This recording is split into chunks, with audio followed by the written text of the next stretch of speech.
ہم اپنی انویسٹمنٹ ہے وہ کہاں لگائیں. جو موجودہ بینکنگ نظام ہے وہ سودی ہے تو ہم اس کے ساتھ کیسے کاروبار کریں. عرفان صدیقی صاحب سے کہا کہ آپ مجھے اجازت دیں کہ میں 6 مہینے کی ایک ٹریننگ کرانا چاہتا ہوں جس کے اندر بیسک لوگوں کو پتہ چل جائے کہ اسلامک بینکنگ کے اصول کیا ہونے چاہیے. کچھ ہی دنوں میں ہمارا میزان بینک کا اس وقت 800 ملین تھا، وہ بڑھ کے جو ہے 1.8 بلین پہ چلا. ماشاء اللہ. تو اب ہمیں نظر آ رہا ہے کہ لوگوں کا آہستہ آہستہ مائنڈ سیٹ چینج ہو رہا ہے اور وہ اسلامک بینکنگ اور اسلامک فائنانس کی طرف آ رہے ہیں. پاکستان کے اندر جو ٹوٹل اکانومی ہے نا ہماری، 18% حصہ بینکنگ سرکل میں ہے. 18%؟ صرف 18%. اسلام یہ کہتا ہے کہ یہ ضروری نہیں ہے کہ سارے لوگ بالکل برابر ہو جائیں. اگر سبھی باس بن جائیں تو وہ کام دوسرے کا خدمت کون کرے گا؟ بالکل. کون لیبر کون ہوگا، کون باس ہوگا؟ لوگ جو ہے نا اب فری لانسنگ کام کر رہے ہیں، یا کتنی بڑی بڑی کمپنیوں کے لوگ اپنے گھروں میں بیٹھ کے کام کرتے ہیں. بالکل. تو یہ ساری چیزیں جو ہے نا، یہ لوگوں کی جو امپاورمنٹ ہے نا، اس کو بڑھانے کا ایک بڑا بہترین ٹول ہے.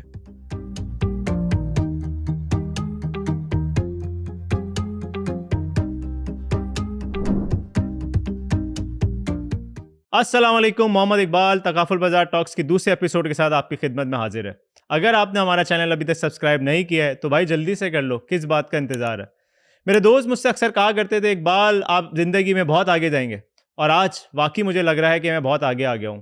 کیوں نہ ہوں، کیونکہ آج جو پاکستان کا ساسا ہمارے ساتھ موجود ہے، مجھے ایسا لگ رہا ہے کہ شاید آپ کا انٹروڈکشن دینے میں تھوڑی سی ناانصافی کر دوں، کیونکہ آپ ایک مفتی ہیں، آپ ایک پی ایچ ڈی اسکالر ہیں، آپ نے اسلامک پرنسپل پہ چند کتابیں لکھی ہیں، آپ گورنمنٹ آف پاکستان کی اسلامک بینکنگ امپلیمنٹیشن کمیٹی کا حصہ ہیں، آپ پاکستان کے سب سے بڑے جامعہ دارالعلوم کے وائس پریزیڈنٹ ہیں، آپ ایک اسکول چلاتے ہیں، اور بے انتہا ملٹی نیشنل اور لوکل کمپنیز کے شریعہ کمپلائنٹ ایڈوائزر ہیں.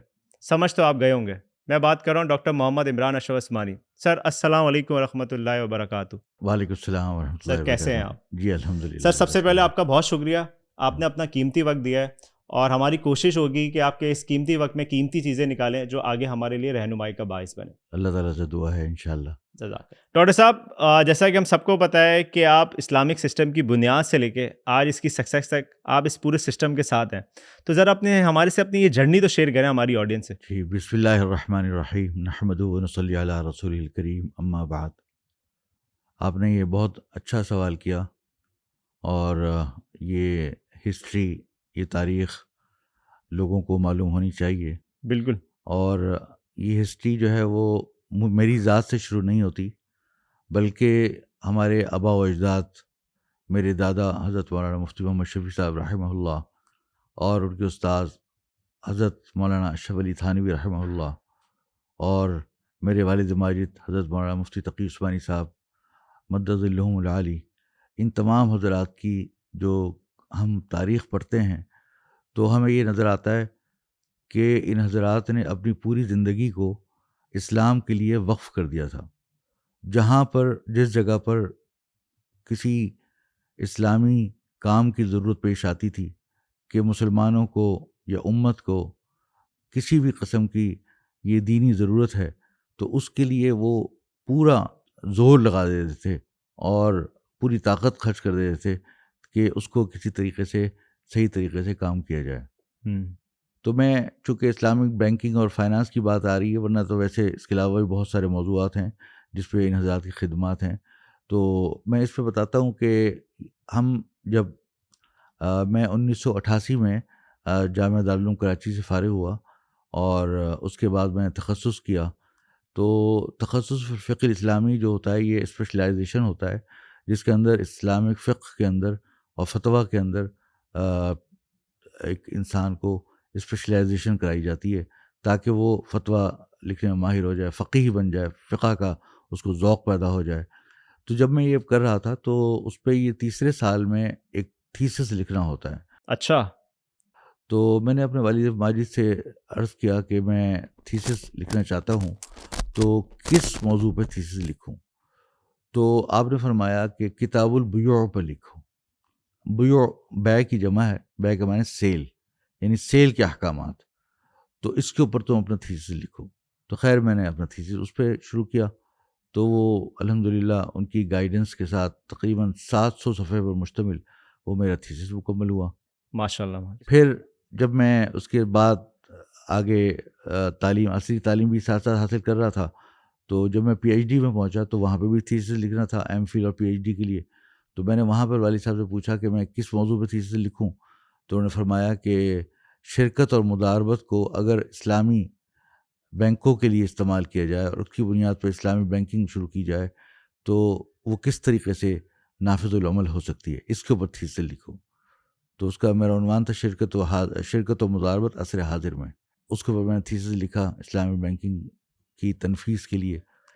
اس سے جب میں پڑھ رہا تھا جس زمانے میں تو اور تخصص کر رہا تھا، تو اس زمانے میں ہمارے پاس تمرین افتاء کے لیے لوگ اکثر سوالات بھیجتے تھے تاکہ ہم ان کا فتویٰ جاری کر سکیں، اور وہ اپنے اس کو کہتے ہیں کہ استفتاء کرتے تھے، یعنی کہ سوال پوچھتے تھے اور ہم اس کے جواب دیتے تھے. تو ہمارے پاس میں دیکھتا تھا بہت سارے فتاویٰ، بہت سارے کامن فتاویٰ ہوتے ہیں جو کہ ایک جو سمجھیے کہ ایک تو ہوتا ہے نا ایف اے کیوز، یعنی ہر وقت لوگ پوچھتے رہتے ہیں سوالات.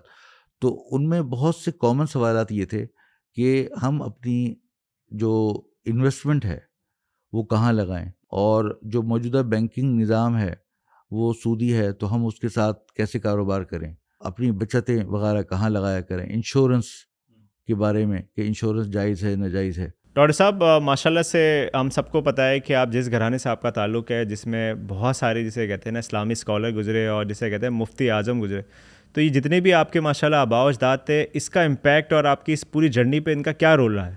اس زمانے میں سچی بات ہے کہ کوئی بھی ادارہ موجود نہیں تھا اور ہم یہی جواب دیتے تھے کہ نہیں کر سکتے. لوگ پوچھتے تھے کیا ملازمت وہاں کی جا سکتی ہے، تو ہم کہتے تھے کہ نہیں، ملازمت نہیں کر سکتے، البتہ جب تک کوئی دوسری تلاش کرتے رہیں، جب تک کہ کوئی دوسری نہ مل جائے تو اس وقت تک اس نیت سے کہ اس پیسے کو صدقہ کر دیں گے تو یہ کرتے تھے. لیکن دل میں ایک داعیہ پیدا ہوتا تھا کہ کسی طریقے سے ہمارے ملک میں اتنا بڑا نظام جو کہ سود اور قمار کے اوپر بیسڈ ہے وہ چل رہا ہے، اور اس کے ہم حضرت تھانوی رحمۃ اللہ علیہ کی کتابیں پڑھتے تھے، دادی ابا کی کتابیں پڑھتے تھے کہ انہوں نے اس کے حل بتائے ہوئے ہیں.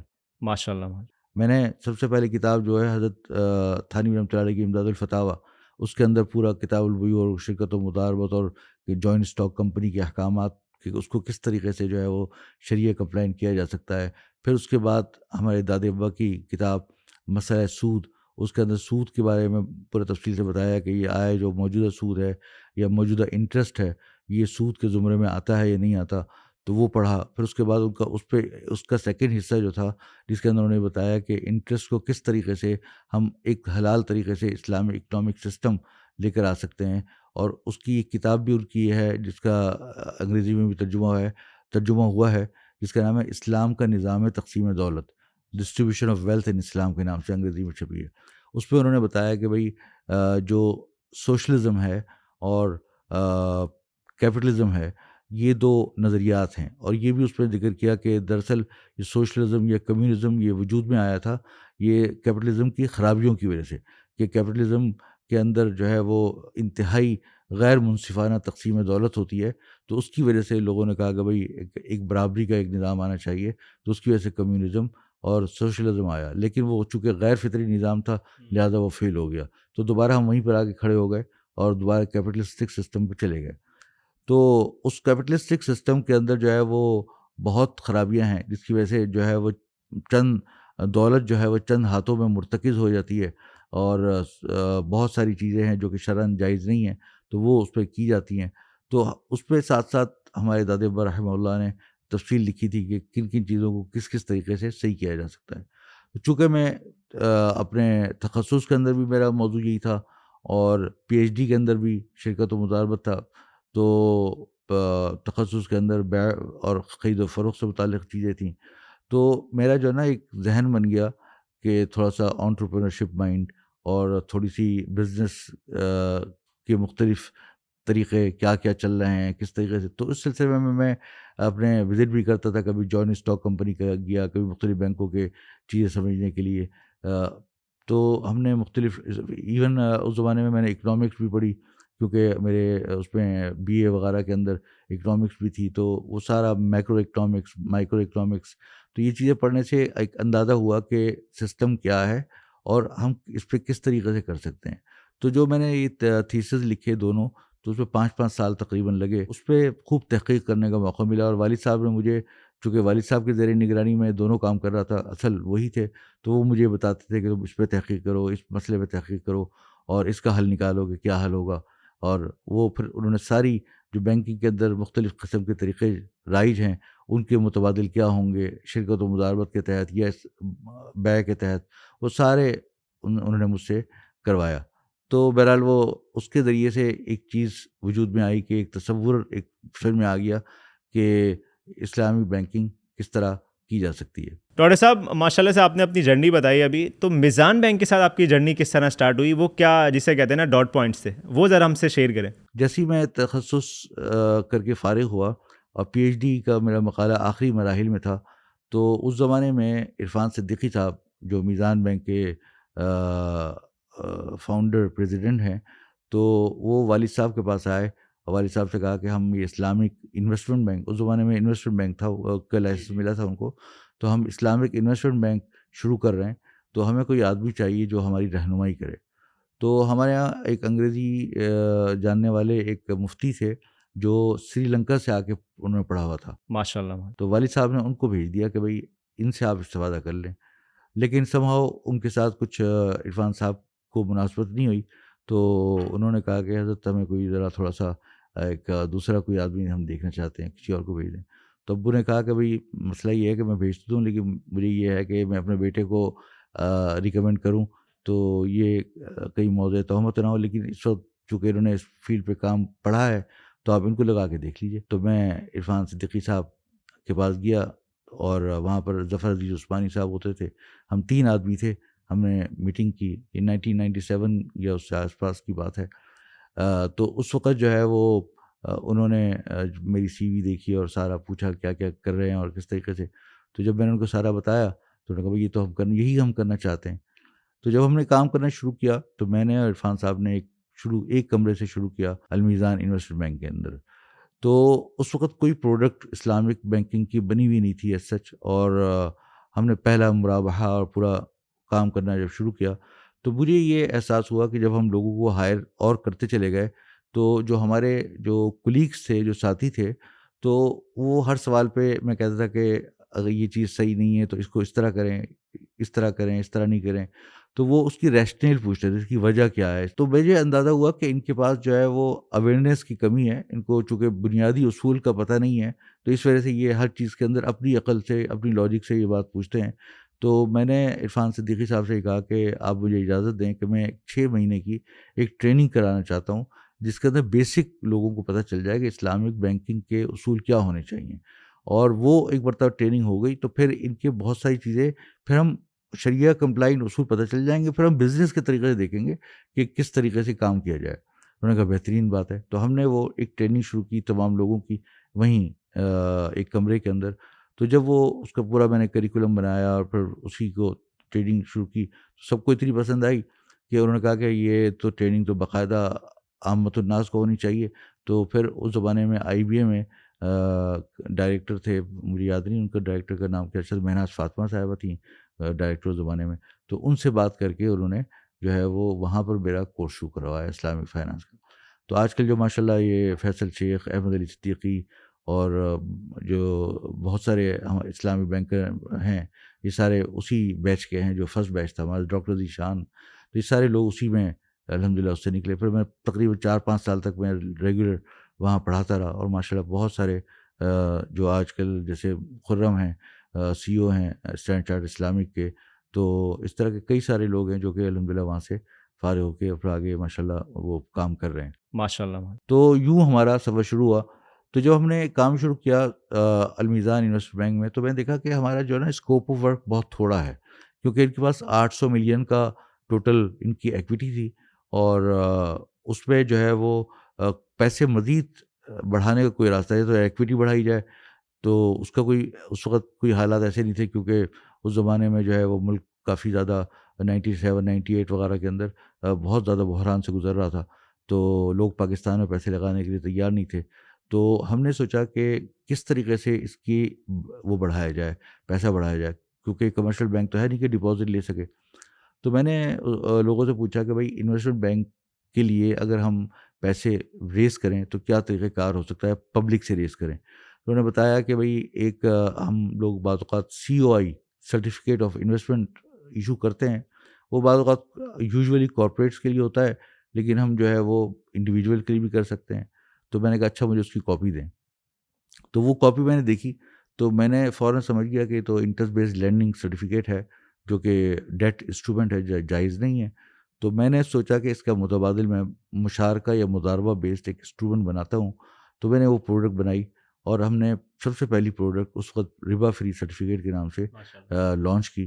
اور کچھ ہی دنوں میں وہ جو ہمارا میزان بینک کا اس وقت جو 800 ملین تھا، وہ بڑھ کے جو ہے 1.8 بلین پہ چلا. ماشاء اللہ. تو اللہ تعالیٰ نے اس پہ کامیابی دی. تو اس زمانے میں کچھ عرصے بعد پھر ایک کمیشن بنا اسلامک بینکنگ کا. اسلامک بینکنگ کی تنفیذ کے لیے شاید جنرل پرویز مشرف صاحب کا دور تھا. تو اس میں ہماری میٹنگ اکثر اسٹیٹ بینک میں ہوتی تھیں. تو وہاں پر ایک صاحب تھے خالد مرزا صاحب، جو SCCP کے چیئرمین تھے. تو ان سے میری کافی اچھی سلام دعا ہو گئی. تو مجھ سے کہتے بیٹا تم کبھی اسلام آباد آؤ تو میرے پاس آنا، تو ایسے ہی بیٹھ کے چائے پئیں گے. تو ایک دفعہ میں اسلام آباد گیا اپنے فیملی کے ساتھ، تو چھٹیاں تھیں. تو میں نے ان کو فون کیا تو کہنے لگے کہ میرے پاس آؤ بیٹھ کے چائے پیتے ہیں، بات چیت کرتے ہیں. تو خیر میں ان کے پاس چلا گیا. تو میں جب ان کے پاس گیا تو میں نے ان سے کہا سر وہ ایک گزارش کرنی تھی، اگر آپ دیکھ لیجیے اگر ہو سکے تو. کہنے لگے کیا؟ میں نے کہا کہ یہ جو لیزنگ ہے کمپنیوں کی گاڑیوں کی، یہ لیزنگ کمپنیاں کرتی ہیں، اور اسلامک یا کسی انویسٹمنٹ کمپنی کو انویسٹمنٹ بینک کو لیزنگ کی اجازت نہیں ہے. تو ہم نے اسلامک انویسٹمنٹ بینک شروع کیا ہے، تو اگر ہمیں آپ لیزنگ کی اجازت دے دیں تو ہم جو ہے نا یہ کار اجارہ کریں گے، اور اپنا اس کو لیزنگ کو میں شرعی بنیادوں پہ کروں گا، اور اس طرح ہم لوگوں کو اسلامی بنیادوں پہ کار کی فائنانسنگ پرووائڈ کر سکیں گے. انہوں نے کہا کوئی مسئلہ نہیں، تو ابھی میں کروا دیتا ہوں. تو انہوں نے کوئی کمشنر تھیں کوئی خاتون، تو ان کو بلایا، ان سے کہا کہ اسی وقت اس کو فوراً ان کو لائسنس دے دیا جائے. تو اسی وقت انہوں نے لائسنس ایشو کر دیا. تو پھر ہم نے وہ کار اجارہ کی اسکیم پوری لیزنگ شریعہ کمپلائنٹ اجارہ وہ پورا بنایا، اور بنا کے پھر کار اجارہ کی اسکیم لانچ کی. ڈاکٹر صاحب ہمارے پتہ چلا ہے کہ ماشاءاللہ جب آپ اپنے انیشیل کریئر میں تھے تو کافی سارے انٹرنیشنل بینک نے بھی آپ کو اپروچ کیا تھا، اور جسے کہتے ہیں نا وہ بھی شاید کوئی اسلامک سسٹم کی ورکنگ پہ کام کر رہے تھے. میں جب 3 مہینے شروع کے میزان بینک میں کام کر رہا تھا، تو شروع کے 3 مہینے بعد پہلی ہماری بورڈ میٹنگ تھی، بورڈ آف ڈائریکٹرز کی. تو عرفان صدیقی صاحب مجھ سے کہنے لگے کہ میرے ساتھ بحرین چلو، ہماری پہلی بورڈ میٹنگ ہے، اور وہاں پہ ایک کانفرنس بھی تھی، تو ہم دونوں میں اٹینڈ کر لیں گے، پھر واپسی میں عمرہ کرتے ہوئے آ جائیں گے. میں نے کہا ٹھیک ہے. تو وہاں سے جو ہے نا وہ ایک بہت ایک چیز سیکھنے کو ملی اور تبدیلی آئی. ایک تو یہ ہوا کہ وہاں پر ہماری پہلی بورڈ میٹنگ تھی، اس میں تمام حضرات جو بورڈ کے ممبر تھے ان کی میٹنگ ہوئی ہماری. اس کے ساتھ ساتھ ایک کانفرنس ہو رہی تھی، اس میں مختلف حضرات شریک تھے، بڑے بڑے اسکالرس تھے، مختلف اسلامی بینکرز تھے. تو ہم وہ سن رہے تھے. اسی دوران بیچ میں کوئی بریک ہوا، تو اس میں ایک وہاں پر ایک خاتون میرے پاس آئیں، ان کا نام تھا ڈاکٹر حسنیتا ہاشم. ڈاکٹر حسنیتا ہاشم وہ بیسیکلی کوالالمپور کی تھی، ملائیشیا. اور انہوں نے PhD کیا تھا آکسفورڈ سے نیوکلیئر فزکس میں. اچھا. تو وہ کہنے لگی، انہوں نے مجھے اپنے تعارف کراتے ہوئے بتایا کہ مجھے جو ہے ڈاکٹر ابوالکلام سے اور ڈاکٹر عبدالقدیر خان صاحب کی طرف سے آفر تھی کہ میں اس پہ کام کروں. لیکن میں اگرچہ پڑھا تو یہ ہے، لیکن میرا زیادہ مائنڈ جو ہے اب اسلامک فائنانس کی طرف ہے. Islamic finance. اور ابھی میں کرنٹلی ایک TV چینل کو چلاتی ہوں وہاں پہ کوالالمپور، ملیشیا کے اندر. تو مجھ سے انہوں نے کہا، میں نے کہا کہ آپ مجھ سے کیا چاہتی ہیں؟ تو انہوں نے کہا کہ چونکہ آپ کا میں دیکھا گیا آپ اسلامک فائنانس کے آپ PhD کیا ہے، اور تو آپ جو ہے وہ ہمارے لیے ایک multi media directory Islamic banking and finance کی تیار کریں، اور اس کے اندر یہ ہوگا کہ ایک ڈیٹا بیس ہوگا اور ڈیٹا بینک ہوگا. اسی قسم کا ایک ڈیٹا بینک تھوڑی دن پہلے ہارورڈ نے جاری کیا تھا، جو کہ وہ ایک CD کی شکل میں تھا، اور وہ $10,000 کی بیچتے تھے. تو انہوں نے کہا کہ ہم سملر بنانا چاہتے ہیں، لیکن چونکہ ہم اس کو کاپی نہیں کر سکتے، ہم اپنا بنائیں گے. تو آپ ہمیں جو ہے نا وہ ڈیٹا، چونکہ آپ نے PhD کیا ہے، تخصص کیا ہے، تو آپ ہمیں ڈیٹا پرووائڈ کریں، تو ہم جو ہے وہ ڈیٹا لانچ کریں گے. تو پھر انہوں نے وہ CD لانچ کی. تو میں یہاں پہ ایک اور بات آپ کو بتانا چاہتا ہوں کہ جب میں بحرین گیا تھا تو یہ میرا پہلا آفیشیل ٹرپ تو تھا. یعنی وہ جو سر بحرین کا آپ کا وزٹ تھا تو وہ ایک اور اپارچونیٹی آ گئی. تو لیکن تیسری ایک اور اس میں اپارچونیٹی، ایک اور بات جو میرے لیے بڑی اہم ثابت ہوئی، وہ یہ ہوا کہ ہمارے والد صاحب جب میں جانے لگا بحرین تو والد صاحب نے مجھے فرمایا کہ وہاں ایک بزرگ ہوتے ہیں، ایک عالم ہیں، بہت بڑے شخصیت ہیں، اور ان کے بعد کتابوں کی لائبریری ہے ان کی، تو تم وہاں ضرور جانا. تو میں نے کہا یہ بحرین کی بات ہو رہی ہے؟ جی جی جی جی. تو ابو نے کہا کہ بحرین میں شیخ نظام یعقوبی ہیں اور ان کا بہت بڑا مکتبہ ہے، تو وہ ان کا تم کتب خانہ جا کے دیکھنا، لائبریری. تو اتفاق سے وہ کانفرنس میں وہ بھی اسپیکر تھے. اچھا. تو وہی ان سے وہاں ملاقات بھی ہو گئی. تو میں نے بتایا کہ والد صاحب نے مجھے یہ کہا کہ جو ہے وہ آپ کے وہاں لائبریری جاؤں. تو مجھ سے پوچھنے لگے کہ تم کیا کرتے ہو. تو میں نے بتایا کہ میں ابھی ریسنٹلی میں نے پی ایچ ڈی کیا ہے اسلامی فائنانس میں اور تخصص بھی کیا ہے، اور اس کے علاوہ جو ہے وہ ابھی میں نے 2-3 مہینے پہلے یہ المیزان انویسٹمنٹ بینک جوائن کیا ہے. تو اس کے علاوہ کیا کرتے ہو؟ میں نے کہا تدریس ٹیچنگ کرتا ہوں دارالعلوم میں. تو وہ کہنے لگا میں تمہیں ایک نصیحت کرتا ہوں. اچھا. تو میں نے کہا ضرور فرمائیے. تو انہوں نے کہا نصیحت میری یہ ہے کہ نہ تو آپ بینک یا اسلامی بینک کی جو نوکری ہے یا اس کا جو جاب ہے اس کے اوپر اپنا بھروسہ کیجیے گا، اور نہ ہی اپنے دارالعلوم کے اس پر. اچھا، یہ بڑی انٹرسٹنگ بات ہے. تو انہوں نے کہا کہ اصل میں بات یہ ہے کہ جب آپ بینک میں کام کریں گے تو کچھ عرصے بعد آپ کو ان پرکس کی، اس پیسے کی آپ کو عادت پڑ جائے گی. بالکل، بے شک. اور تو آپ اس پہ کسی وقت بھی ایسی کمپرومائز ہو سکتا ہے یہ پیشہ. سچویشن کے اندر آ سکتے ہیں. پھر اگر آپ واپس مدرسے میں جاتے ہیں تو مدرسے کی آپ کی اس وقت تنخواہ ہوگی کم، تو آپ اس پہ آپ اپنا ڈیپینڈنٹ نہیں کر سکیں گے، اپنا خرچہ نہیں چلا سکیں گے. تو میری آپ کو ایک نصیحت یہ ہے کہ آپ کوئی ساتھ میں تجارت کریں، بزنس کریں، تو تاکہ جو ہے آپ انڈیپینڈنٹ ہوں، تاکہ جو بھی آپ کام کریں وہاں مدرسے میں پڑھائیں تو بھی فی سبیل اللہ پڑھائیں اور رضاکارانہ پڑھائیں، اور وہاں تنخواہ نہ لیں. اور جو یہاں پہ کام کرے تو وہ بھی اس طریقے سے ہو کہ کل کلاں اگر آپ کو یہاں سے نکلنا پڑا، چھوڑنا پڑا، تو آپ بڑے آسانی سے چھوڑ سکیں، آپ کو کوئی ملال نہ ہو. تو میں نے اللہ میاں سے دعا کی یا اللہ، اور عمرے پہ بھی جانا تھا اس کے بعد، تو میں نے وہاں بھی دعا کی کوئی ایسا راستہ نکلا ہے. تو واپس آیا تو میں نے یہ سوچا کہ میں کون سا ایسا بزنس ہو سکتا ہے کہ جس کے اندر میں انوالومنٹ کم سے کم ہو اور ساتھ ساتھ اس کو کر سکوں. تو مجھے اس زمانے میں، اس سے کچھ عرصے پہلے، جب میں نے آپ کو ذکر کیا تھا کہ لوگ ہم سے سوال پوچھتے تھے کہ ہم پیسے کہاں لگائیں، تو والد صاحب کے بھی کچھ پیسے ہوتے تھے. تو میں یہ کرتا تھا کہ وہ اس زمانے میں ڈیفینس فیز 8 نئی بن رہی تھی، تو وہاں پہ چھوٹے چھوٹے پلاٹ لے کے اس پہ کنسٹرکشن کر کے وہ یا اس پہ اس کی خرید و فروخت کر دیا کرتا تھا. تو اس سے کچھ پیسے اچھے ہو جاتے. تو میری دلچسپی اس طرف ریئل اسٹیٹ کی طرف چلی گئی. تو میں نے ایک سائڈ بزنس کے طور پر یہ اپنا لیا، اور دوسرا کام جو ہے نا ڈاکٹر حسنیتا ہاشم نے جو بتایا تھا تو وہ کرنا شروع کر دیا. تو ڈاکٹر حسنیتا ہاشم کی کچھ دنوں میں CD لانچ ہو گئی، اور وہ 390 پاؤنڈ کی اس ٹائم کے، اس زمانے میں وہ فروخت ہوتی تھی. تو وہ بڑی ماشاء اللہ کامیاب ہوئی. تو اس کے بعد انہوں نے ایک پورٹل لانچ کیا. اس زمانے میں .com کمپنیوں کا بڑا رواج تھا. تو یہ جو CD تھی یہ IFDS.net کے نام سے تھی. تو انہوں نے ایک اور پورٹل بنایا، اس کا نام تھا islamiq.com. اس میں islamiqstocks.com بھی تھا، islamiqinvestment.com. تو مجھے اس کا ایڈیٹر بنا دیا. اچھا. تو میں اس پہ لوگوں کے سوالات کے جوابات بھی دیتا تھا اور آرٹیکلز بھی لکھتا تھا. اس زمانے میں کوئی ایسی ویب سائٹ نہیں تھی جو کہ یہ کام کرتی ہو. تو یہ ڈاکٹر صاحب سوری آپ کو انٹرپٹ کر رہا ہوں، یہ آپ 98 کی بات کر رہے ہیں؟ 98 کی. تو اس وقت یہ ہوا کہ پہلی چونکہ ویب سائٹ تھی اور اس پہ لوگوں کو ایک دم سے پتہ چلا، تو سارے بینک وغیرہ متوجہ ہو گئے. تو میں اس کے 3 مہینے بعد ہماری ایک اور بورڈ میٹنگ تھی، وہ تھی بحرین میں. اچھا. دوسری تھی ابو دھابی میں. ٹھیک ہے. تو اس پہ وہاں پہ بھی کانفرنس تھی. وہ کوشش یہ کرتے تھے کہ بورڈ میٹنگ اس طرح رکھیں کہ جہاں پہ ایک ایونٹ بھی ہو رہا اور بورڈ میٹنگ بھی ساتھ ساتھ ہو جائے، کنونشنل طریقے سے ہو جائے. تو ہمیں جو ہے وہ ابو دھابی چلے گئے ہم. تو ابو دھابی جب گئے تو وہاں پر کانفرنس کے دوران ایک صاحب مجھے ڈھونڈ رہے تھے، ڈاکٹر عمران کر کے. تو میرے پاس آئے، کہہ لیں گے آر یو ڈاکٹر عمران؟ میں کہا یس. تو کہہ لیں گے I was looking for you. تو میں نے کہا why, please tell me what can I do for you. تو کہہ لیں کہ I am working for UBS Warburg and I saw your all question answer and your articles in islamiq.com and we would like to hire you in UBS Warburg. تو یہ UAE کی بات ہو رہی ہے. یعنی ڈاکٹر صاحب آپ کا ایسا لگ رہا ہے کہ ماشاءاللہ جہاں بھی جا رہے ہیں تو یہ اپارچونیٹیز جو ہے نا خود ہی آپ کا راستہ بنا رہی ہے. دیکھیں تو میں یہی کہتا ہوں کہ رزق دینے والی ذات اللہ کی کچھ پلاننگ اس طرح کی میری ایز سچ نہیں تھی کہ اس طرح ہو جائے گا.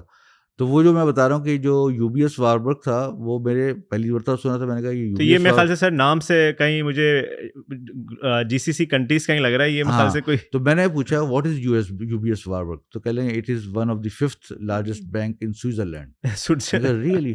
تو میں نے کہا کہ اچھا okay let me check it. تو اس زمانے میں گوگل تو ہوتا نہیں تھا، یاہو تھا، تو میں نے یاہو پہ سرچ کیا تو واقعی یہ نکلا کہ یو بی ایس واربرگ بڑا بینک ہے. تو میں نے کہا کہ میں پہلے مشورہ کروں گا، شاید پھر ہم آپ لوگوں سے میٹنگ کریں پھر میں بتاؤں گا. تو خیر میں واپس گیا، میں نے عرفان صدیقی صاحب کو بتایا، میں نے کہا کہ وہ ابو ظہبی میں جو ہے وہ جو کانفرنس ہوئی تھی اس پہ ایک صاحب ملے تھے اور وہ مجھے کہہ رہے ہیں یو بی ایس واربرگ کے لیے کام کرنا ہے، اور اس کے لیے وہ سوئٹزرلینڈ یا زیورک میں یا لندن میں جانا ہوگا میٹنگ کرنے کے لیے، کیونکہ وہ لیورپول اسٹریٹ کے اوپر ان کا کوئی آفس ہے بہت بڑا.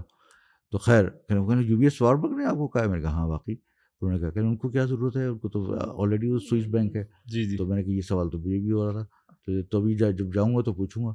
خیر انہوں نے کہا چلے جاؤ، اور والد صاحب سے تو مشورہ آپ کیا پھر تو میں چلا گیا. اچھا تو سوئٹزرلینڈ.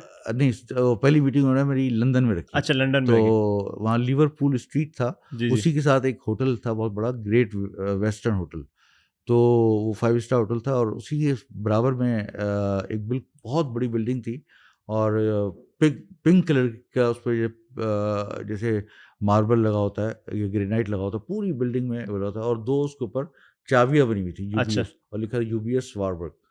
تو میں جب اندر داخل ہوا تو میں حیران رہ گیا، میں نے کہا اتنا بڑا اس کا کیا کہتے ہیں ہال، اور ایسے لگ رہا تھا کہ 500 آدمی ایک ہال میں بیٹھے ہوئے ہیں، 500 اور آدمی. ہر آدمی جو ہے نا وہ اس کے آگے ایسے ایک 3 اسکرین آتی ہے، ایک یوں اسکرین اور 2 یوں اسکرین ہیں، اور سب لوگ کام میں لگے اور مختلف مستقل کام کر رہا تھا. میں نے کہا یہ بینکنگ کیسی بینکنگ، اچھا میں نے تو آج تک ایسا بینک دیکھا ہی تو نہیں. ڈاکٹر صاحب ایسے اس سوری انٹرپٹ کر رہا ہوں، اس میٹنگ کا ایجنڈا کیا تھا؟ مثلا کوئی ابھی برین وہ مجھے اسٹارمنگ سیشن ہو؟ نہیں وہ مجھے ہائر کر رہے تھے نا، اچھا تو مجھے تو وہی جب انٹرویو کال تو نہیں تھی کہیں آپ کی؟ انٹرویو تھی وہ، اچھا تو پتہ چلا کہ جی وہ وہاں سے جو سوئٹزرلینڈ سے باقاعدہ ان کے جو جنرل مینیجر ہیں تو یا بڑے کوئی ڈائریکٹر تھے، تو وہ مجھے ملنا چاہ رہے تھے، اور مجھے بھی ان سے ملنا تھا کہ بھائی میں پوچھنا چاہ رہا تھا کہ آپ کو کیا ضرورت ہے اسلامی بینکنگ، آپ کے پاس آلریڈی اتنے بڑے بینک ہیں آپ. تو خیر میں ان سے ملا، میں ان سے پوچھا بھائی آپ کیوں اسلامی بینکنگ کے سوچ رہے ہیں، آپ کو تو پورے عرب اور یہ سوئٹزرلینڈ کا ایک بینک ہے جی جو جی یہ بات کر رہا جی ہے. جی یہ بڑی انٹرسٹنگ بات بتائی آپ تو نے. میں نے یہ سوال ان سے کیا، تو کہنے لگے جی اصل میں بات یہ ہے کہ ہم لوگ ریسرچ کرتے رہتے ہیں، دیکھتے ہیں کہ کون سی مارکیٹ فیوچر کیا ہے. تو اب ہمیں نظر آ رہا ہے کہ لوگوں کا آہستہ آہستہ مائنڈ سیٹ چینج ہو رہا ہے اور وہ اسلامک بینکنگ اور اسلامک فائنانس کی طرف آ رہے ہیں. تو ہم نے سوچا کہ کب رسک ہے کہ وہ آئیں، تو یہ پھر یہ مارکیٹ کو ٹیپ کرنا اس وقت پھر مشکل ہوگا، تو ہم اس کو ان ٹیپ نہ اور رکھیں. یہ بات ہو رہی ہے ڈاکٹر صاحب 98 99 جی کی. جی تو انہوں نے کہا کہ آپ ہم چاہتے ہیں کہ ابھی سے اس کی پروڈکٹ بنا کے لانچ کر دیں، تو آپ ہمارے لیے کام کریں اس کے لیے، اب چونکہ تو آپ آپ کا ینگ ہیں. فیصلہ آئی ایم شور نہ ہی ہوگا. تو میں نے کہا اچھا. تو اور کہہ لیں دوسرا یہ کہ یہاں پر یو کے وغیرہ کے اندر مسلمان بھی بہت رہتے ہیں، تو ان کے ڈپازٹس ہوتے ہیں اور ان کی جو مارگیجز وغیرہ ہوتے ہیں، تو وہ بھی چاہتے ہیں بعض اوقات اسلامک طریقے سے کریں، تو اس کو بھی ہم دیکھنا چاہ رہے ہیں. تو میں نے کہا چلو ٹھیک ہے میں کرتا ہوں. تو پھر میں نے حامی بھر لی. تو پھر جیسے ہی میں نے یو بی ایس جوائن کیا تو میں حیران رہ گیا کہ مجھے تو اتنا زیادہ آئیڈیا نہیں تھا یو بی ایس کے بارے میں. تو فوراً اسی کے چند دنوں بعد مجھے کریڈٹ سوئس والوں نے آفر کیا، وہ بھی سوئٹزرلینڈ کا بینک تھا. اچھا پھر تھوڑے دنوں کے بعد آر بی ایس والوں نے آفر کیا، وہ بھی پھر سوئٹزرلینڈ کا وہ بینک بھی نہیں رائل بینک آف ہے. اچھا اسکاٹ لینڈ یو کے میں ٹھیک ہے. تھا اس کا ہیڈ آفس. اور اسی طرح پھر مجھے وہ ایچ ایس بی سی، اس زمانے ایچ ایس بی سی امانہ کے نام سے اس کے تو گلوبل یہ ڈاکٹر صاحب اس تمام جتنے بھی بینک ہے گلوبل بینک اسلامک بینکنگ کی کی طرف شروعات آ کے لیے گئے. آپ سے رابطے میں وہ آ گئے. باقاعدہ کچھ عرصے بعد انہوں نے اعلان کیا کہ ہم لندن کو اسلامی بینکنگ کا ہب بنا دیں گے. اچھا ہم لوگ حیران ہو رہے تھے کہ کیوں کر رہے ہیں، تو پتہ ہی چلا کہ یہ سارے حضرات ان کا مقصد یہ ہے کہ چونکہ گلف کے اندر جو لوگوں کی دولت ہے یا مال و دولت ہے اس کو اب چونکہ لوگوں کا مائنڈ سیٹ عمرہ کرنے زیادہ جاتے ہیں یا تھوڑا ریلیجس زیادہ ہو گئے ہیں، تو اب وہ کہتے ہیں کہ جی ہماری انویسٹمنٹ جو ہے وہ شریعہ کمپلائنٹ ہو. تو اس لیے وہ اب یہ چاہتے ہیں کہ ہم ان کے لیے انہوں نے بھی اس پورے سسٹم میں اپارچونیٹی دیکھی اپارچونیٹی کی وجہ سے. اوہ زبردست. تو یہ وجہ تھی. بڑی انٹرسٹنگ تو فیکٹ لیکن شیئر میں نے کیا یہ آپ نے. سوچا، میرے ذہن میں جو پوائنٹ آیا وہ یہ آیا کہ مجھے کیوں اس پہ کام کرنا چاہیے. تو مجھے یہ آیا کہ ہمارے لوگ جو ہے نا وہ وہاں سے دیکھتے وہاں ہیں، مطلب ویسٹرن میں دیکھتے ہیں کہ ویسٹ پہ کیا ہو رہا ہے, بالکل کاپی وہیں سے کرتے کاپی وہیں ہیں, سے کرتے ہیں. تو میں نے سوچا کہ اگر وہاں ان لوگوں نے اسلامی بینکنگ شروع کر دی کیوں نہ ہم یہاں تو نہیں کر پھر سکتے. ہمارے پاکستانی جو بالکل. لوگ ہیں نا وہ کہیں گے یار یہ تو بڑا زبردست ہے, تو اس کا مطلب ہے کہ یہ اچھا آئیڈیا, نئی چیز ہے, ہمیں کرنی چاہیے. تو چنانچہ واقعی یہ ہوا بھی. نہیں ڈاکٹر صاحب یہ تو بڑی ہماری خوش تو قسمتی ہے کہ آپ یہاں موجود ہیں, ورنہ میں سمجھتا ہوں کہ یہ جو نظام ہے آج اس کا جسے کہتے ہیں کہ اس لیول پہ نہیں پہنچا جس لیول پہ آپ لائیں. تو چنانچہ جب میں یہاں پر آیا تو وہ میں نے کام کرنا شروع کیا, تو میں نے دیکھا کہ لوگوں کے ذہن میں, چونکہ جب مجھے باہر کا ایکسپوجر ملا تو میں نے ہمارے پاکستانیوں کی جو تھوڑی مینٹلٹی ہے نا اس کے اندر تبدیلی محسوس کی. بالکل. اور اسی دوران یہ ہوا کہ جو ڈاکٹر حسنیتا تھی انہوں نے ایک پارٹنرشپ کی ایک صاحب تھے ڈاکٹر حمور, وہ تھے اصلاً شام کے اور رہتے تھے وہ پیرس میں, اور ان کا بزنس تھا سب سے بڑا ریئل اسٹیٹ کا یو ایس میں. یو ایس کا one of the biggest in کا ریئل اسٹیٹ کا بزنس تھا. تو وہ ایک کمپنی بنا رہے تھے گائیڈنس فائنینشیل گروپ کے نام سے یو ایس میں. تو انہوں نے وہ بھی اسلامک کانٹیکسٹ, تو وہ چاہ رہے تھے کہ پہلا اسلامک مارگیج, ہاؤسنگ مارگیج لے کر آئیں. تو انہوں نے مجھ سے اپروچ کیا, تو ہم نے کہا کہ اسی کے بعد ایک اور کانفرنس آ رہی تھی جو تھی جنیوا میں. تو وہ میں جنیوا کانفرنس میں گیا, تو وہ وہاں پر ڈاکٹر حمور آئے ہوئے تھے, ڈاکٹر حسنیتا بھی تھی. جی. تو وہاں پر ان کی ہماری سے پہلی ملاقات ہوئی. تو انہوں نے مجھ سے کہا کہ میں یو ایس کے اندر ہم لوگ اسلامک فائنانس لانا چاہتے ہیں, ہاؤسنگ فائنانس, تو اس کے لیے آپ ہمارے لیے پروڈکٹ بنائیں. تو پہلی پروڈکٹ جو ہے وہ میں نے ڈیمنشنگ مشارکہ بیس, جو میں نے اپنے مقالے میں بھی اس کا پورا طریقہ کار لکھا تھا, اس کی بنیاد پہ میں نے پورا وہاں کے بنائی, اور ابھی تک وہ سکسیزفلی تمام اسٹیٹس کے اندر ایسی ہے, بالکل ایسی تمام اسلامک بینک استعمال کر رہے ہیں. وہ تو جب میں نے وہ ڈیمنشنگ مشارکہ کی پروڈکٹ بنائی تو مجھے یہ خیال آیا کہ پاکستان میں یہاں پر ہم لوگوں نے لیزنگ کی اجازت تو مل گئی ہے. بالکل. تو میں نے یہ کیا کہ اپنے لائر سے بات کی اور ان سے کہا کہ بھائی میں آپ کو نا ایک پورا کانسیپٹ دیتا ہوں, تو جس کے اندر تو وہ ڈیمنشنگ مشارکہ بیسڈ ہم ہاؤسنگ فائنانس کی پروڈکٹ یہاں لانچ کرتے ہیں.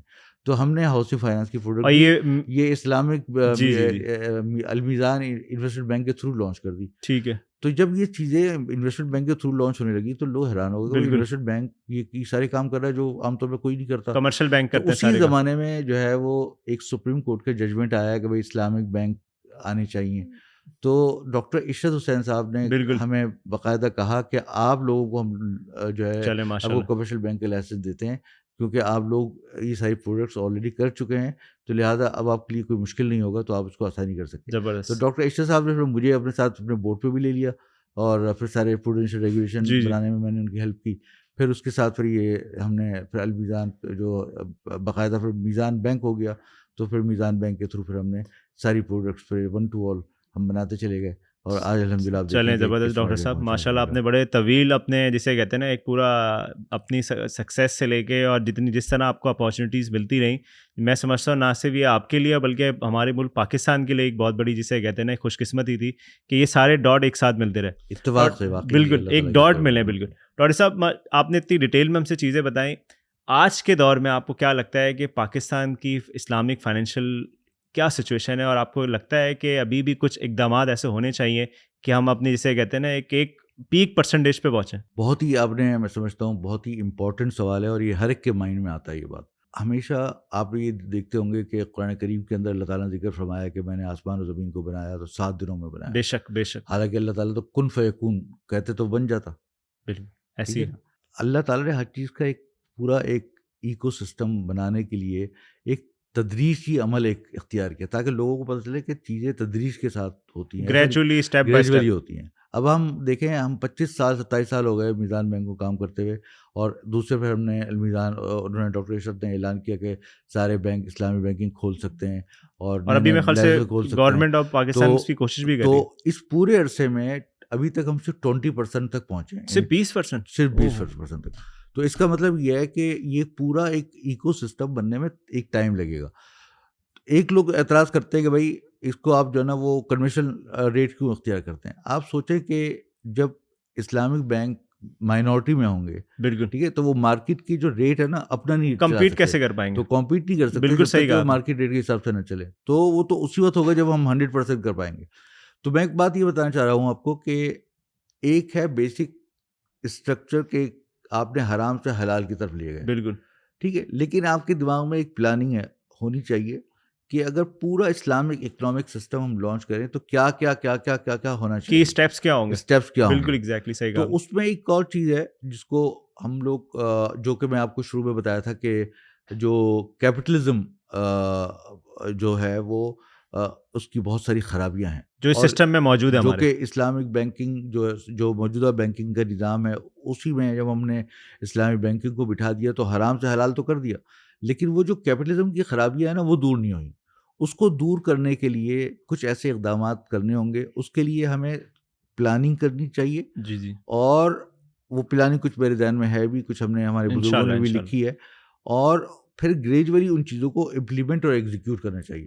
اور وہ کیا چیز ہے بنیادی طور پہ, اس کا کیا مقصد ہے, وہ یہ کہ دیکھیں اسلام کیا کہتا ہے. اسلام یہ کہتا ہے کہ یہ ضروری نہیں ہے کہ سارے لوگ بالکل برابر ہو جائیں, یعنی ایسا نہیں ہو سکتا کہ کوئی مالدار نہ ہو کوئی غریب نہ ہو, بلکہ سب برابر ہوں. بلکہ اللہ تعالیٰ فرماتے ہیں قرآن کریم میں نحن قسمنا بینہم معیشتہم فی الحیاۃ الدنیا ورفعنا بعضہم فوق بعض درجات.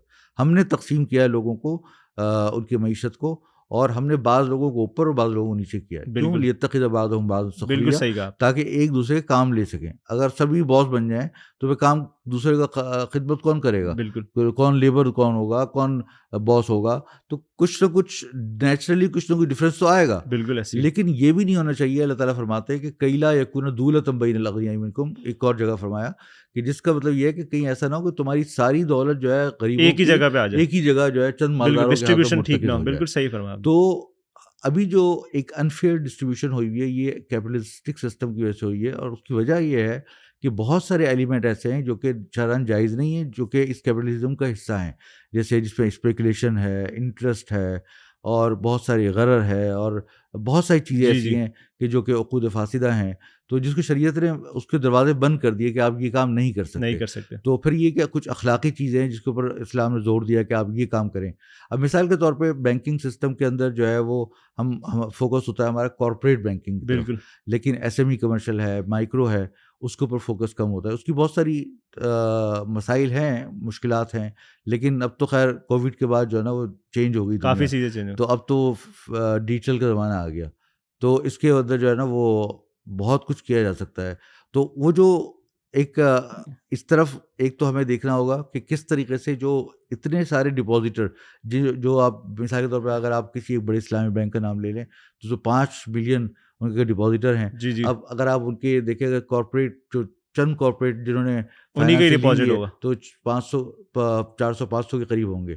تو ہمیں یہ کیا کرنا ہے کہ یہ پیسے کو نا اسپریڈ آؤٹ کرنا ہے تاکہ جو ہے یہ ایس ایم ای کمرشل کے پاس جائے اور اسمال اینڈ میڈیم انٹرپرائزز کے پاس جائے تاکہ وہ اس سے فائدہ اٹھائیں, ایسا ایسا پیسہ ڈسبرس ہو. تو اس طریقے سے جو fear of distribution of wealth ہے وہ پراپرلی ہو سکے. اس کے اور بھی بہت سارے دماغ میں میرے کچھ کانسیپٹس ہیں جو کہ ہم نے اسلام کے ہی اس سے ڈرائیو کیے ہیں, تو وہ ہمیں آہستہ آہستہ کر کے لانچ کرنے ہوں گے تاکہ ہم صحیح معنوں میں اسلامی طریقے سے ہم جو آبجیکٹیوز آف شریعہ ہیں ان کو اچیو کر سکیں. ڈاکٹر صاحب اسی کی کنٹینیوٹی میرا سوال ہے, اور مجھے بڑی جسے کہتے ہیں نا کہ حیرانگی ہوئی کہ آپ نے کہا ہے کہ آج تک یہ سسٹم میں ایز اے لیمین میں سمجھتا تھا کہ ہم کہیں 50-60% پہ پہنچے ہیں, لیکن آپ کہہ رہے ہیں کہ یہ سسٹم ابھی بھی 20% پہ کھڑا ہے. تو میرا اسی سے سوال ہے کہ اس سسٹم جو اسلامک فائنینشیل سسٹم ہے اس کے ساتھ ایک تکافل کا بھی سسٹم ساتھ چلتا ہے. تو میں سمجھتا ہوں کہ آپ کو کیا نہیں لگتا ہے کہ اس کی کیا باری نہیں آئی مطلب پاکستان کے اندر؟ نہیں, بالکل آپ نے بالکل بہترین بات کی. جب بینکنگ سسٹم ہم نے شروع کیا نا تو اسی کے ساتھ ساتھ پھر ہم نے سوچا کہ بینکنگ اور انشورنس ایک دوسرے کے ساتھ لازم و ملزوم ہیں, ایک دوسرے کے ساتھ لگے ہوئے ہیں, تو ہمیں اس کا بھی پورا سسٹم کو صحیح کرنا چاہیے. تو مجھے یاد ہے ہمارے دادا ابا کی کتاب ہے, اس کا نام ہے بیمہ زندگی. تو اس میں انہوں نے لائف انشورنس کے بارے میں بہت تفصیل سے ذکر کیا ہے کہ وہ ناجائز ہے, اور پھر اس کا یہ ذکر کیا کہ یہ بھی ساتھ ساتھ ذکر کیا کہ کانسیپٹ بہت اچھا ہے کہ لوگوں کی کو کور کرنا, لوگوں کو محفوظ کرنا, لیکن کیا کہتے ہیں یہ توکل کا منافی بھی نہیں ہے. لیکن اس کا جو طریقہ کار ہے اس کے اندر جو ہے وہ ربا بھی ہے, میسر بھی ہے, قمار بھی ہے, غرر بھی ہے, بہت ساری چیزیں جس کی وجہ سے ناجائز ہے. اگر صحیح الٹرنیٹیو بھی انہوں نے بیان کیا کہ اگر کسی کو کرنا ہو تو وہ کس طریقے سے کیا جائے, وہ جو کہ تکافل بیسڈ طریقہ ہے, جو کہ ایک کوآپریٹیو انشورنس ٹائپ کا ایک انہوں نے ماڈل پیش کیا. تو اسی طرح اور بھی بہت سارے علماء کرام نے لکھا ہے اس موضوعات پہ. تو ہم نے جب پاکستان میں جب یہ ماڈل شروع کیا تو اسی بنیاد پر اس ماڈل کو بنایا تاکہ جو ہے وہ یہ ہو, اور یعنی کہ اسلامک انشورنس وجود میں آ جائے.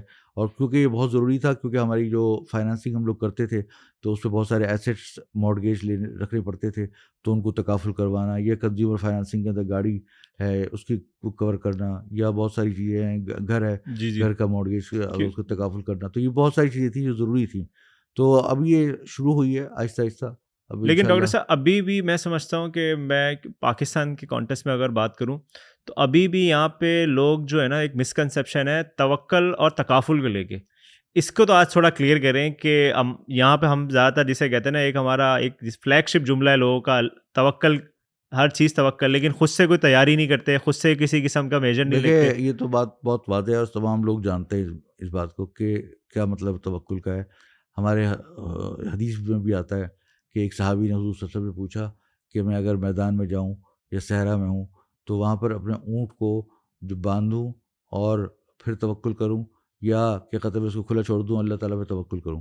تو اللہ تعالیٰ حضور صلی اللہ علیہ وسلم نے فرمایا کہ اعقل ساقیہا فتوکل علی اللہ، کہ پہلے اس کے جو ہے نا پیر باندھو، اس کے بعد پھر توکل کرو. اسی طرح حدیث میں آتا ہے کہ اجملوا فی الطلب فتوکل علی اللہ وتوکل علی اللہ، کہ پہلے کسی چیز کو آپ نے کوشش کرنی ہے تو اس کوشش کرنے کے اندر اس چیز کی جو ریکوائرمنٹس ہے اس کو پوری طریقے سے محنت کریے، ایکسیلنٹ طریقے سے آپ اس پہ ایفیشینٹ اور ایفرٹس لگائیے. جب پوری ایفرٹ لگا دیں تو پھر اس کے بعد توکل کیجیے. تو یہ کسی چیز کو طلب کرنے میں پہلے بہت اجمال، بہت ایکسیلنٹ طریقے سے کام کریں، اس کے بعد توکل کریں. تو اس کا مطلب یہ کہ آپ کو ہر چیز کی اپنی زندگی کے اندر ہر چیز کی بہت اچھے سے پہلے پلاننگ کرنی چاہیے. بالکل، یعنی آپ یہ کہہ رہے ہیں ڈاکٹر صاحب، آپ سوری انٹرپٹ کر رہا ہوں، کہ پلاننگ جو ہے نا یہاں پہ میں سمجھتا ہوں پاکستان کے اندر، اسپیشلی پاکستان کے آڈینس سے مخاطب ہو رہے ہیں، تو آپ کو لگتا ہے کہ اسلامک کانٹیکسٹ میں، اسلامک پرنسپل میں بھی پلاننگ کی کیا امپورٹنس ہے؟ پلاننگ بہت امپورٹنٹ ہے. دیکھیے میں آپ کو 2-3 حدیثیں سناتا ہوں. ایک مرتبہ حضور صلی اللہ علیہ وسلم نے فرمایا کہ انتظر ورثتک اغنیاء خیر من انتظرہم عالۃ یتکففون الناس، کہ جب تم مرو اس حالت میں کہ تم اپنے جو تمہارے جو وارث ہیں، تمہارے ایئرز جو ہیں، وہ اگر غریب ہوں اور دوسروں کو ڈیپینڈنٹ ہوں، یہ زیادہ برا ہے بنسبت اس سے کہ اگر تم اس حالت میں مرو کہ تم جو ہے وہ مالدار ہو، پیچھے دولت چھوڑ کر جاؤ تاکہ وہ کسی کے آگے دس قدم محتاج نہ پھیلا ہو، سکے، کسی کا. محتاج نہ ہو. بے اس شک. کا مطلب یہ ہے کہ اسلام کہتا ہے کہ پہلے سے پلاننگ کرو اپنے آنے کے بعد، یعنی کہ آپ کے مرنے کے بعد بچوں کا کیا ہوگا، بالکل. تو اس کے لیے بھی آپ پہلے سے پلاننگ کریں. بے شک. اسی طریقے سے حضور نے فرمایا کہ کہتے ہیں اگر کوئی یتیم یا بیوہ ہو تو اس کے پیسے کو تجارت میں لگا دو، ورنہ کہیں ایسا نہ ہو کہ اس کو ہر سال زکوٰۃ صدقات ادا کرتے کرتے وہ پیسے ختم ہو جائیں. تو آپ دیکھیے کہ حضور پاک صلی اللہ علیہ وسلم نے ایک ایک چیز کی ہمیں ہدایت دی ہے کہ کس طریقے سے ہمیں پلاننگ کرنی ہے. ڈاکٹر صاحب اسی کی ایک بات میں آپ کو بتاؤں کہ پچھلے دنوں ایک ریسرچ چھپی ہے اسپیشلی پاکستان کی، جسے کہتے ہیں نا جو مڈل کلاس ہے اور لوور مڈل کلاس کی حالت کو دیکھتے ہوئے، کہ ہمارے جو عام پاکستانی ہیں وہ صرف ایک ہاسپٹل بل دور ہے غربت کی لکیر سے. تو آپ کو کیا لگتا ہے کہ جو ہمارا جو تکافل کا سسٹم ہے یہ کہیں نہ کہیں رول پلے کر سکتا ہے؟ بہت بڑا رول پلے کر سکتا ہے. اچھا، دیکھیے نا، یہ اگر آپ ہیلتھ تکافل کارڈ یا ہیلتھ تکافل اسکیم کوئی ایسی لانچ کریں اور وہ آہستہ آہستہ لوگوں میں پھیل جائے تو لوگوں کے لیے ہاسپٹلس کے بل ادا کرنے میں آسان ہو جائے. میں خود آپ کو بتاتا ہوں اپنا تجربہ کہ ہم نے جامعہ دارالعلوم کراچی کے اندر جو ہمارا مادر علمی بھی ہے الحمدللہ، ہم وہیں پہ کام بھی کرتے ہیں، اور دوسرا ہم نے وہاں پہ ایک اسکول بھی قائم کیا ہوا ہے، او لیول اے لیول ہیرا فاؤنڈیشن اسکول، اس کو بھی میں لک آفٹر کرتا ہوں. تو میں نے شروع سے ہی جب کام شروع کیا تو میں نے وہاں کے جتنے امپلائیز ہیں اس کے لیے تکافل کروا لیا. ماشاء اللہ. تو ہم نے ان کے لیے، بلکہ اس پہ خواتین بہت ساری ہیں، تقریباً 400 کے قریب خواتین ہیں، تو ان کے بھی ہم نے تکافل لے لیا، بلکہ او پی ڈی تکافل بھی ان کے لیے کروا دیا. ماشاء اللہ. اور تو اب خواتین کو بہت سارے مواقع پر ہاسپٹل جانا پڑتا ہے، تو وہ سارے اخراجات جو ہے تکافل کمپنی برداشت کرتی ہے، تو وہ ان کو وہاں ریٹین کرنے کا امپلائیز کو ایک بہت سہولت ہو جاتی ہے. دوسرا یہ کہ ہمارے یہاں دارالعلوم میں بہت سارے جو بزرگ علماء ہیں جو کہ اتنے عرصے سے پڑھا رہے ہیں، پڑھا کے بوڑھے ہو گئے ہیں، کمزور ہو گئے ہیں، تو کسی کو شوگر کی بیماری، کسی کو کوئی بیماری، تو ان کو وقتاً فوقتاً ڈاکٹر کو دکھانا پڑتا ہے، یا کبھی کبھار ہاسپٹلائز ہو جاتے ہیں. تو ابھی کووڈ کے زمانے میں بہت سارے لوگ ہو گئے تھے، تو وہ سارا جو ہے الحمدللہ ہمارے دارالعلوم میں سارے اس کے ذریعے سے ماشاء اللہ وہ کور ہوا، اور کتنے لوگوں نے استفادہ حاصل کیا. پھر ہم نے لائف تکافل بھی لیا ہوا ہے. تو جتنا ہم یہ کرتے ہیں، ہم نے ایک بہبود فنڈ بنایا ہوا ہے، جیسے کہ، اور وہ پیسہ جو ہے نا تمام 5% جو ہے وہ ان کی تنخواہ سے کٹتا ہے اور 5% دارالعلوم ڈالتا ہے. جی جی تو اس طرح وہ ایکومولیٹ کر کے ہم اس کو کسی اچھی جگہ انویسٹ کر دیتے ہیں اور اس کو تکافل بھی کروا دیتے ہیں. ماشاء اللہ. تو اس کا یہ فائدہ ہوتا ہے کہ جب وہ ایکومولیٹڈ ہوتا ہے تو اگر خدا نخواستہ اس بندے کا انتقال ہو جائے تو اس کو اس فنڈ میں پورے سے پیسے جو ہے اس کو جتنا اس کی جمع ہوئی ہوئی ہے انویسٹمنٹ ایکومولیٹڈ وہ پلس تکافل ان کو ڈبل مل جاتا ہے. تو ان کے ورثاء کے لیے کارآمد ہو جاتا ہے. ورنہ بڑا مسئلہ ہوتا تھا بیچارے, پہلے غریب انتقال ہو جاتا تو ان کو کس طریقے سے ان کی داد رسائی کی جائے, ان کو پھر زکوٰۃ سے کہ پیسے دو, کسی چیز سے دو. تو یہ ایک بڑا اچھا آسان حل نکلا ہے. تو یہ ہم نے الحمدللہ کیا تو ہمیں تو بڑا فائدہ ہوا. چلیں ڈاکٹر صاحب, جس طرح ہم نے شروع میں بات کی کہ تکافل جو ہے اس کا جو نظام ہے پاکستان میں اس تیزی سے نہیں بڑھا جس طرح اسلامک فائنینشیل کے الگ. تو اسی کی کنٹینیوٹی میں جو ہمارا تکافل بازار ہے اس کی مینجمنٹ نے اور لیڈرشپ نے پلیج کیا ہے کہ انشاءاللہ آنے والے 1 سال کے اندر ہم 1 لاکھ طالب علموں کو اور اسٹوڈنٹس کو اور عام شہریوں کو اسلامک فائنینس کی اور تکافل کی ایجوکیشن دیں گے تاکہ وہ سیلف میڈ بن سکے.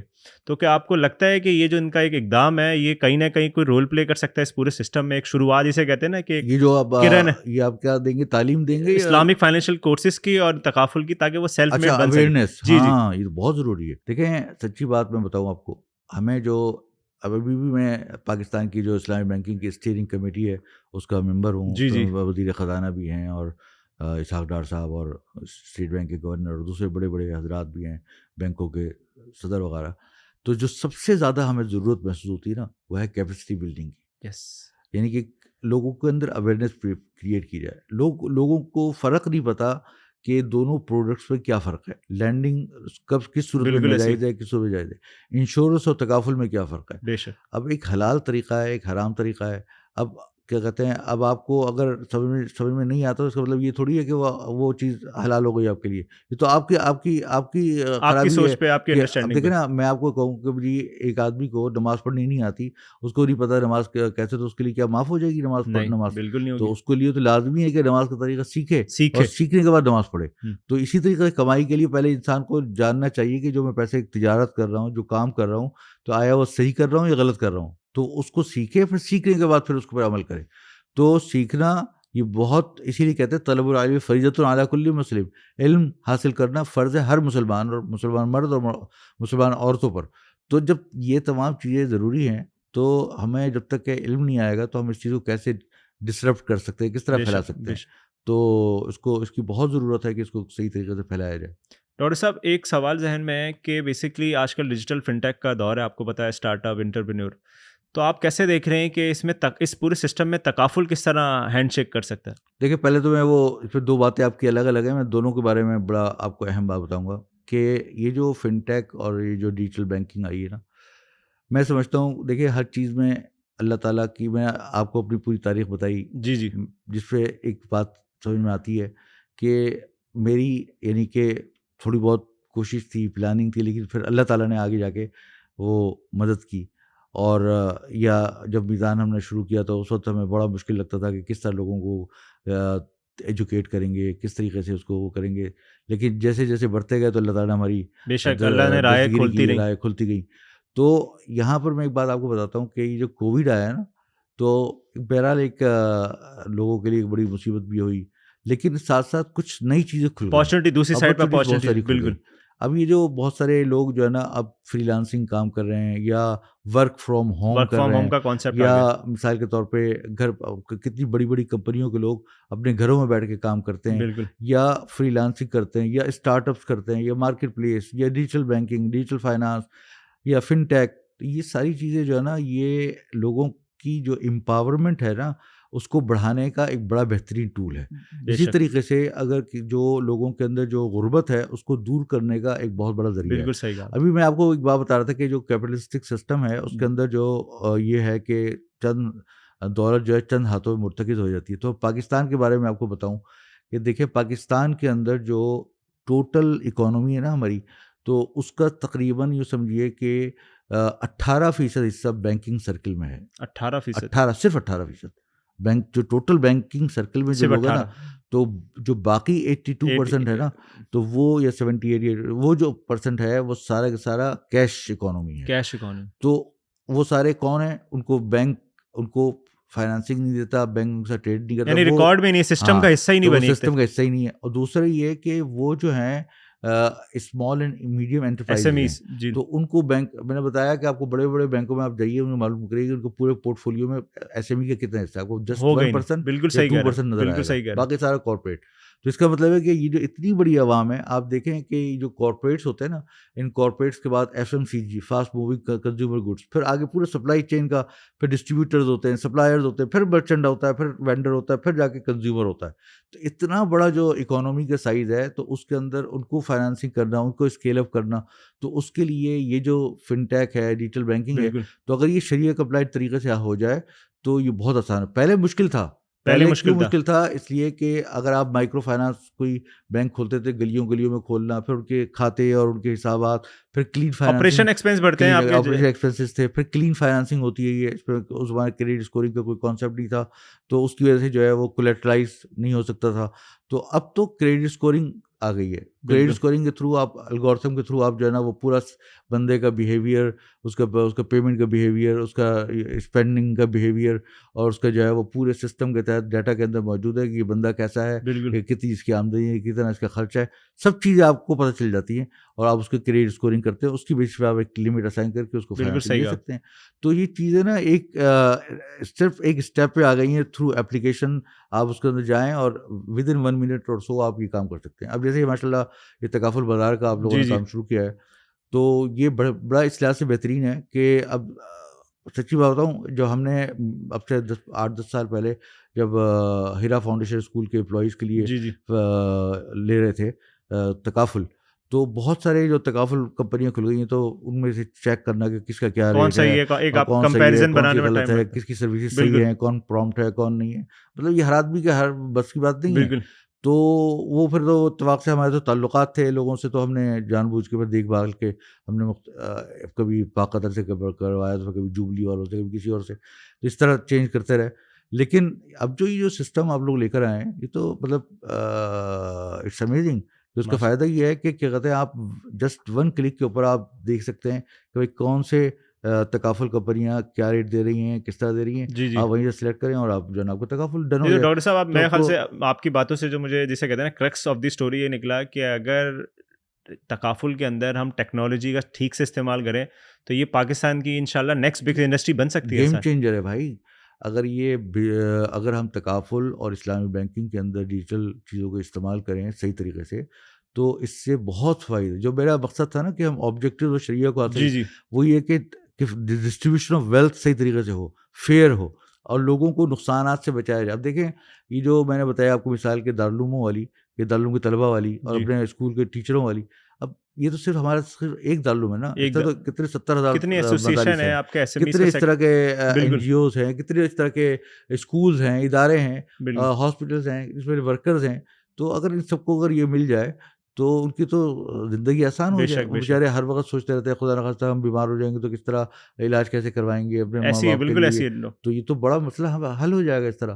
تو میں سمجھتا ہوں کہ یہ تو بڑی ایک بہت بہترین انیشیٹو ہے, اور یہ چیزیں زیادہ سے زیادہ ہمارے پاکستان کے یوتھ کو استعمال کرنی چاہیے اور اس کو کرنی چاہیے. کیونکہ دیکھیں ایک بات یہ ہے کہ میں ایک بات آپ کو بتاؤں کہ حضور پاک صلی اللہ علیہ وسلم کی ایک حدیث ہے, وہ ہمیشہ یاد رکھنی چاہیے. وہ یہ ہے کہ کلمۃ الحکمت ضالۃ المومن فمن حیث وجدہا فہو احق بہا. حکمت اور دانش کی بات مومن کی گمشدہ متاع ہے, جہاں سے ملے اس کو لے لو. اب کوئی کہے یار یہ فن ٹیک تو مغرب سے آیا, یا ڈیجیٹل وہاں سے آیا, یہاں سے آیا, وہاں سے آیا.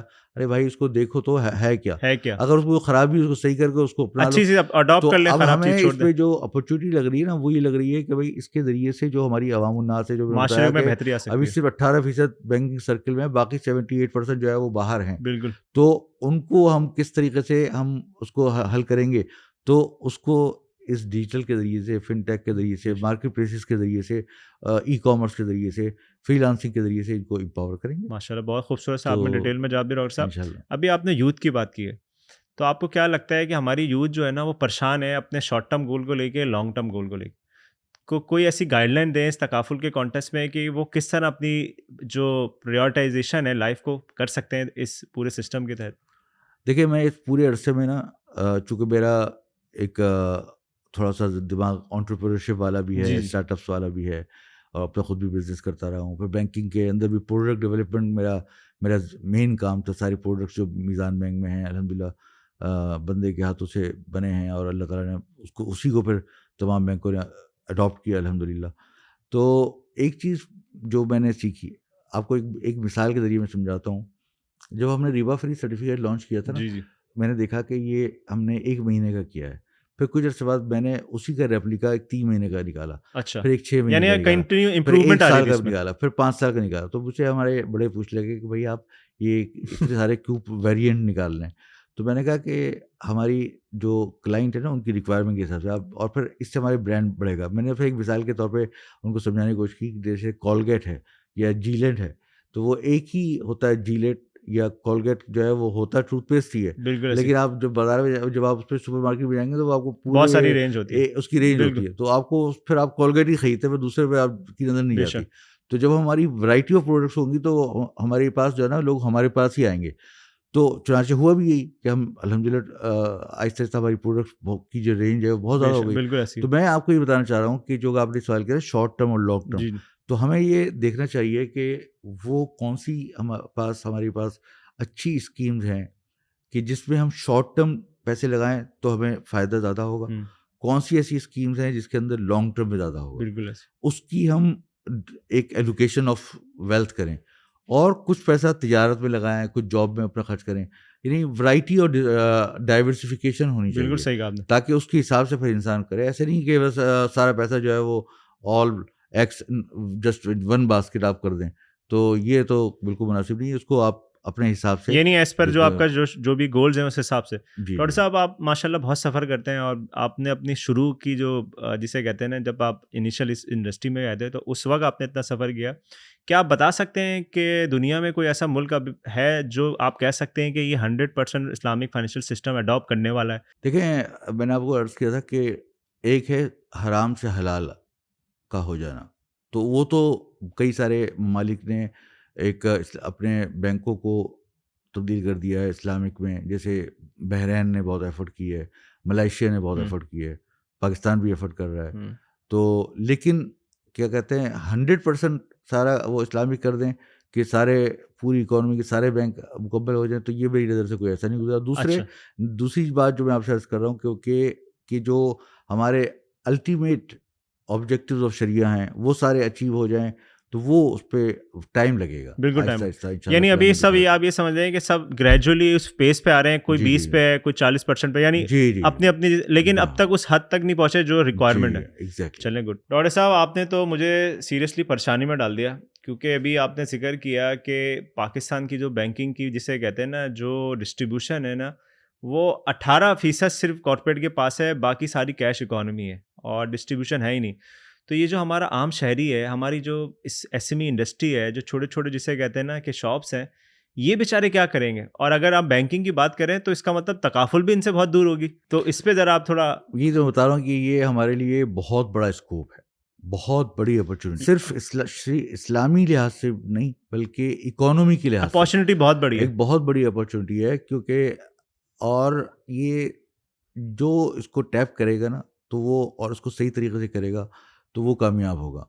اس میں دیکھیں، ایک تو آپ دیکھ رہے ہوں گے کہ گزشتہ کچھ عرصے سے بہت ساری فن ٹیک کمپنیاں، ایڈ ٹیک اور انشورنس ٹیک اور اس طرح کی بہت ساری ہیلتھ ٹیک وغیرہ بہت ساری کمپنیاں آ رہی ہیں جس کے اندر سیڈ کیپٹل لوگ ڈال رہے ہیں، باہر سے پیسے ڈال رہے ہیں. تو اصل میں ہمارے ملک میں نا، پاکستان میں ماشاءاللہ یوتھ کی تعداد بہت ہے ماشاء اللہ. تو ماشاءاللہ جن کی عمر 25 سال سے یا 18 سال سے لے کر 35 سال کے درمیان جو ایج ہے، آپ اگر ان کو دیکھیں تو وہ ہمارے یہاں ملینیل جو ہے نا وہ ان کی اکثریت ہے. بالکل. تو ایک تو یہ ہے. دوسرے یہ جو چھوٹے تاجر ہیں نا، جو جن کی ایک دکان ہے، 30 دکان ہے یا 4-5 دکانیں یا سپلائر ہیں یا اس کے اوپر FMCGs ہیں، بہت سارے اس پہ مختلف نوع قسم کی ورائٹیاں ہیں. تو ان کو سرو کرنے کے لیے یہ صرف کر رہے ہیں کچے پیپر پہ کام اور کیش پہ کام، تو جس کی وجہ سے یہ فائنینشیل انکلوژن میں نہیں آ پا رہے اور وہ ٹیکس رجیم میں نہیں آتے. تو ایک تو ٹیکس رجیم میں نہیں آتے، دوسرے فائنینشیل انکلوژن نہیں ہے، تو جس کی وجہ سے ہم ان کی کریڈٹ اسکورنگ نہیں کر سکتے، ان کا ڈیٹا ہمارے پاس نہیں آتا. تو جتنی زیادہ یہ فن ٹیک آئیں گی اور یہ ان لوگوں کو سرو کرنا شروع کریں گی تو اتنا ہمارا ڈیٹا ہمارے پاس زیادہ آئے گا اور پھر ہم اسکیل اپ کر سکتے ہیں. دوسرا، ہمارے جو ملک کے جو اکثریت ہے نا، وہ جو خاص طور پہ جو نان ایلیٹ کلاس ہے، بالکل ان میں 90% لوگ جو ہے نا وہ اسلام چاہتے ہیں. وہ نہیں بالکل چاہتے کہ صحیح جو کہا آپ ہے نے، نا وہ بالکل بلا صحیح کہا. وجہ سود پہ پڑیں اور بلا وجہ جو ہے نا وہ اس معاملے میں پڑیں. وہ چاہتے ہیں لیکن ان کے پاس کوئی ہے ہی نہیں، اویلیبلٹی نہیں ہے. اویلیبلٹی نہیں. بالکل صحیح کہہ تو رہے. اسی لیے میں نے دیکھ رہا ہوں کہ بہت ساری جو فنٹیک کمپنیز آ رہی ہیں اور جو میں گزشتہ 2-3 سال سے میں اس پہ کام کر رہا ہوں، تو مجھے یہ نظر آ رہا ہے کہ جتنے بھی فنٹیک ہے، چاہے وہ اوریجنل جو ہے وہ کسی کنونشنل اداروں کے ہوں، لیکن ان کو ریئلائز ہو چکا ہے کہ جو ہمارے کسٹمر ہیں وہ اسلامک مائنڈ سیٹ کے ہیں. بے شک. تو سب شریعہ کمپلائنٹ جو ہے اور اس بڑی کو لے تیزی کر سے آ ہو رہے رہا ہیں. ہے. تو میں یہ سمجھتا ہوں کہ یہ بڑی ایک اہم ضرورت ہے. تو میں نے اصل میں جب اس 25-26 سال ماشاء اللہ مجھے پروڈکٹ ڈیولپمنٹ میں اس بینک کے اندر کام کرتے ہوئے ہو گئے، اور تو جب یہ میں نے کووڈ کے زمانے میں دیکھا کہ یہ نئی نئی فنٹیک آ رہی ہیں، ڈیجیٹل بینکنگ آ رہی ہے، والیٹ آ رہے ہیں، پیمنٹ گیٹ وے آ رہے ہیں، اور اس طرح کے مارکیٹ پلیسز آ رہے ہیں، تو میں نے اس کو خوب ریسرچ کی. میں نے سوچا کیونکہ مجھ سے یہ پوچھا جائے گا میزان بینک کے اندر بھی اور جگہ پر کہ اس کا الٹرنیٹ کیا ہے. تو پھر الحمدللہ میں نے سب کے white label end to end product بنا دیے بالکل کہ بھائی اگر آپ کو ورکنگ کیپٹل فائنانس چاہیے تو یہ ہے، اگر آپ کو رننگ فائنانس چاہیے تو یہ ہے، کنزیومر فائنانس چاہیے تو یہ ہے، سپلائی چین فائنانسنگ چاہیے تو یہ ہے، کارپوریٹ چاہیے تو یہ ہے، کنزیومر یہ ہے. تو ہر ایک کا کسی کے پھر لیے ہم آپ نے نے پروڈکٹ بنا دی. اس کے بالکل لیے، ایسی ہے. اور وہ سارے کے سارے ہم نے اگر مارکیٹ پلیس کے ساتھ انٹیگریٹ کرنا ہے تو کس طرح ہوگا، اس کی اے پی آئی کس طرح جڑے گی. تو سارے اس کے اوپر تو باقاعدہ میں نے اس کی چھوٹے چھوٹے اسٹارٹ اپس بنا کے گرین فن کے نام سے اور آئی مارک کے نام سے الگ الگ خود تاکہ ایکسپیریمنٹ کر سکوں.